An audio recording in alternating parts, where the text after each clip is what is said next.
The Mendon-Honeoye Falls-Lima Sentinel welcomes you to this edition of the Mayor's and Supervisors Weekly Update, brought to you by... Each week, our community makes history. Each week, you make history. And each week, there's only one source to turn to for the first take on history. You know what that is? Subscribe to the Sentinel right now to discover the history being made in your own backyard.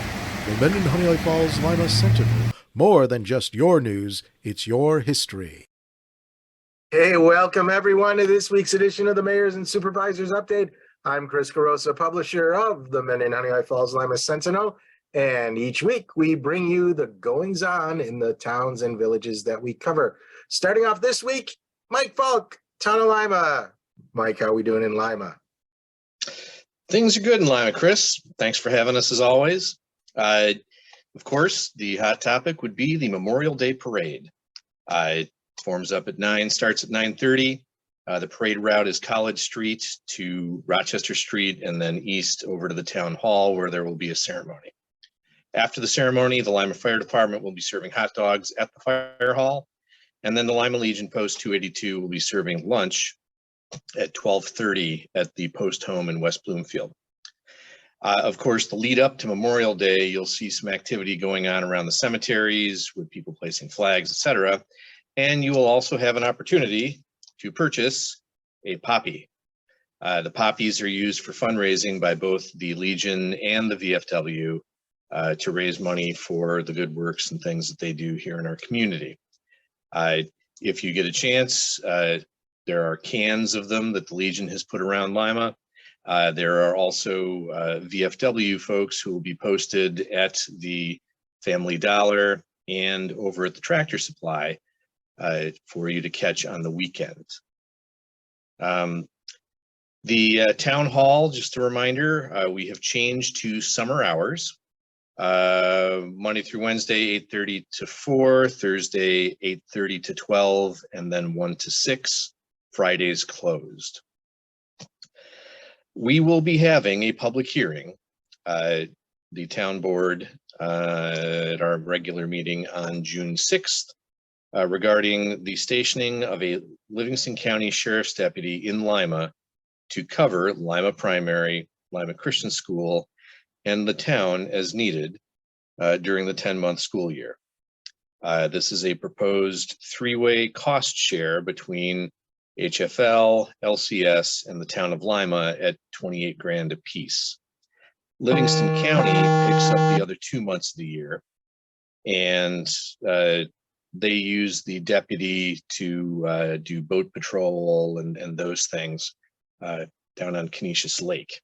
So if you're interested in coming to that public hearing, here at the town hall, June 6th, 6 o'clock. And that's all I've got, Chris. All right. Thanks, Mike. All right, Steve, over to you. How are we doing in Henrietta? Good. We had a very successful first ever neighbor to neighbor celebration of cultures. We had probably around 1,000 participants, including over 800 who ate at the food trucks. Lots of good information tables and entertainment. We also couldn't have asked for a more beautiful weather day for it. So the whole thing went exceedingly well. It was a joint project put on by the town, the school district, the Interfaith League, and the Interracial Clergy Council. So just a big community effort, and it went really well. This weekend is the Memorial Day Parade, and as I mentioned last week, it's going to be interesting with it being the last day of the PGA. So we're competing for resources from the sheriff's office, but we've got a good plan in place. We're excited for the parade now that it's returning to pre-pandemic levels.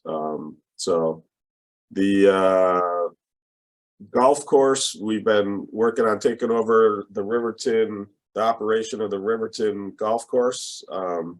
We've always owned the golf course, but not the clubhouse. The acquisition of the clubhouse has run into, I'll call it a legal dispute. So unfortunately, we're not going to be able to open as we had planned.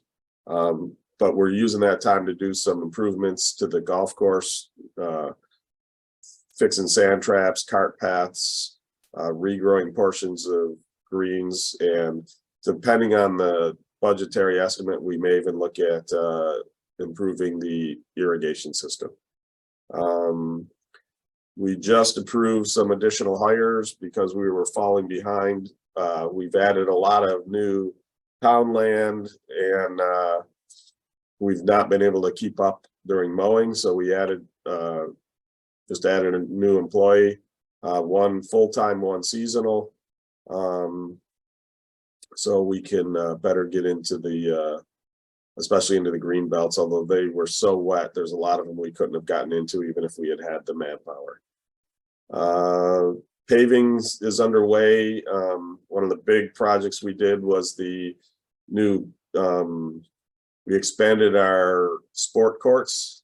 So that came out really well, and they should be putting up the fencing and the tennis nets and basketball hoops soon, and then they will start with the sealing and striping and painting. So the goal is to have that ready before the 4th of July, which of course we've already begun planning our major 4th of July events. So a whole lot going on. We've been extremely busy, and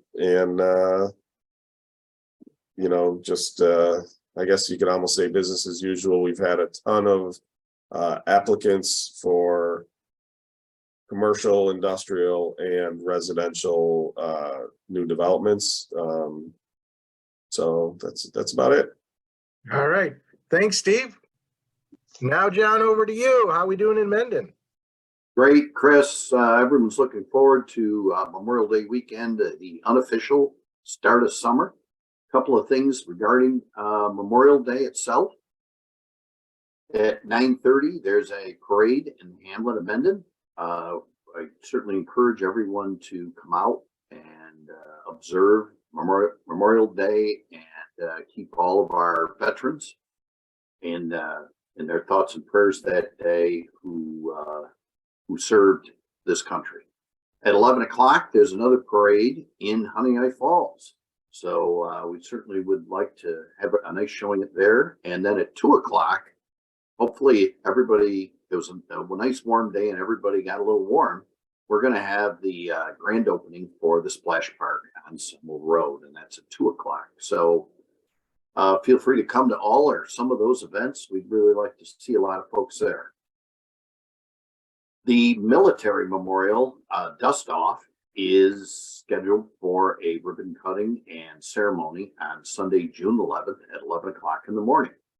This is to honor the 3 service people who were killed in the tragic helicopter crash in the town of Mendon, one of those people being a resident of the town of Mendon. Again, at 11 o'clock, June 11th, and that's right on Semmel Road, adjacent to the spray park. Summer recreation is in full swing for signups. Just a reminder to everybody that June 1st, a late fee applies, so please jump in there. Your local municipalities do subsidize our residents for a portion of it, so feel free to sign your children up for summer rec. It's a great program. We have our speed monitors out, and we'll be moving them around town throughout the summer and fall. And I had an opportunity to do a little trimming around headstones at the Mendon Cemetery recently.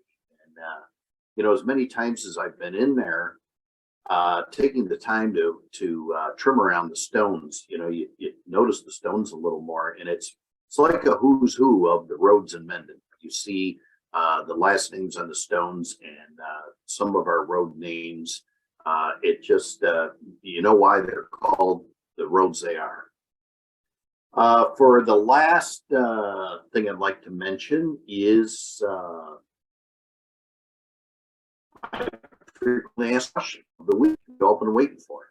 I live in the village of Honeoye Falls. Why do I have to pay town taxes? The reason you have to pay town taxes is because not only do you live in the village of Honeoye Falls, but you also live in the town of Mendon. So some of the services that the town of Mendon provides, like the library, the community center, various things like that, you are paying for, but village residents pay at a reduced rate because there are 5 different funds in the town of Mendon, and 2 of the funds are townwide and the other 2 are town outside the village. Those are all separated by town law as far as what applies to the various charges. And different services are provided by the village, and that's why village taxpayers pay a village tax. And that's all I have for today. Thank you. All right. Thanks, John. Mike, anything else you want to add? Nothing? Okay. Well, thank you guys for being here. And thank you all for listening and watching. Remember, this is broadcast every Sunday at 1 o'clock. Just go to our Facebook page, like it, or subscribe to our YouTube channel. And when the broadcast starts, you will be notified that it's there for you to watch. With that, have a great weekend, everybody, and we'll see you next week. Bye-bye for now.